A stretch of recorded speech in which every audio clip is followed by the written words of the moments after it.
Tidak semua episode hidup itu indah. Kadang kita harus melewati bab yang kelam, sunyi dan menyakitkan. Tapi tak perlu takut, hidup ini ibarat drama. Setiap adegan punya waktunya. Luka hari ini bukan akhir cerita, duka saat ini bukan penutup kisah. Jalani saja meski berat, tetaplah berperan dengan sabar dan ikhlas. Karena Tuhan adalah sutradara yang terbaik. Dia tahu kapan harus memberi air mata dan kapan menggantikan dengan senyum penuh makna. Yakinlah setelah episode yang gelap akan datang adegan bahagia. Selama kita tetap bertahan, skenarionya tak pernah salah. Manusia hebat adalah manusia yang bisa mengendalikan diri di saat dikuasai amarah, tenang saat dipermalukan, tersenyum di saat diremehkan, bersabar saat menemui cobaan, dan bersyukur untuk semua kekurangan dan kelebihan yang dimilikinya.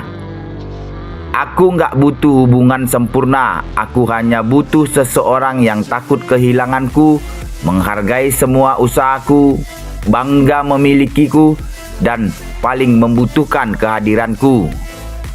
Langit terbentang tanpa tiang, namun ia tidak goyah, karena ia bersandar pada kehendak Tuhan, bukan pada logika manusia. Siang merunduk, malam pun datang menggantikan, bukan karena lelah, tapi karena alam tahu segalanya berjalan di bawah titahnya. Jika cahaya dan gelap bisa bertukar tempat atas izinnya, maka nasib manusia pun bisa berpaling arah dalam sekejap tanpa diduga. 100 tahun yang akan datang adalah tahun 2125. Kita semua sudah mati, terkubur di dalam tanah, semuanya sudah tergantikan. Rumah yang kita bangun dengan susah payah akan ditempati oleh orang asing yang bahkan tidak kita kenal sama sekali. Kendaraan yang kita beli dengan cara menabung sudah rusak, tidak menjelma lagi. Aset yang kita kumpulkan berpindah-pindah tangan, entah siapa pemiliknya. Saat itu semua yang kita miliki sudah tidak ada lagi. Kita akan berada di dalam kubur selama 100 tahun, bahkan mungkin 1000 tahun lamanya.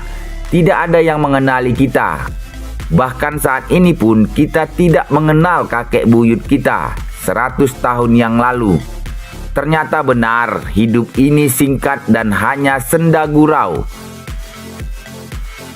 Ternyata benar, hidup ini singkat dan hanya senda gurau belaka. Tidak ada yang perlu dibandingkan, apalagi dibanggakan. Syukurilah hari ini karena kita masih bisa bernapas.